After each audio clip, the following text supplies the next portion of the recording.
સુરતના મહિલા પીએસઆઈ ઉર્વિશા મેંદપરાનું ચોંકાવનારો દાવ, કહ્યું દારૂ પીધેલા પકડાતા 15 પૈકી 10 હોય છે પાટીદાર યુવકો. કે સૌથી વધારે નશાની હાલતમાં હોય એમના કેસ કરવા, એટલે અમે અમારા ટાર્ગેટ ઉપર નીકળતા હોય છે કે આટલા કેસ આજે કરવાના છે. એમાંથી 15 છોકરા લાવ્યા હોય, એમાંથી 10 છોકરા પટેલ સમાજના હોય છે.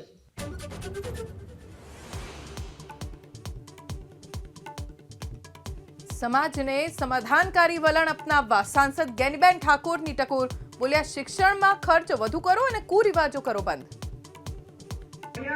કુટુંબમાં હગાવાલામાં કોઈને ભૂલાવે, નાના મોટી કોઈ પણ બબાલ કે કોઈ પણ કારણોસર મન દુઃખ થાય તો મેરડી માતાને વધે રાખીને ન્યાય ગામના આગેવાનો હગાવાલા તોડવું.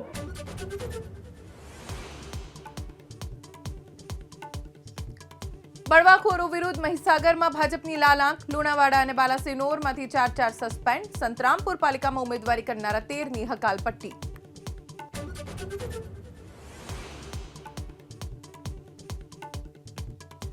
અમદાવાદના કાગડાપીઠમાં યુવકની હત્યાના કેસમાં કાર્યવાહી, 4 આરોપીઓની ધરપકડ.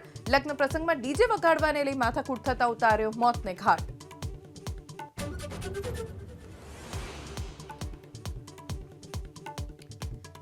મફતની યોજનાઓ પર સુપ્રીમ કોર્ટની કડક ટિપ્પણી, કહ્યું કોઈ કામ કર્યા વિના મફત રાશન અને પૈસા આપવા યોગ્ય નહીં. વોટની લાલચમાં તૈયાર થઈ રહ્યો છે મફતિયાઓનો વર્ગ.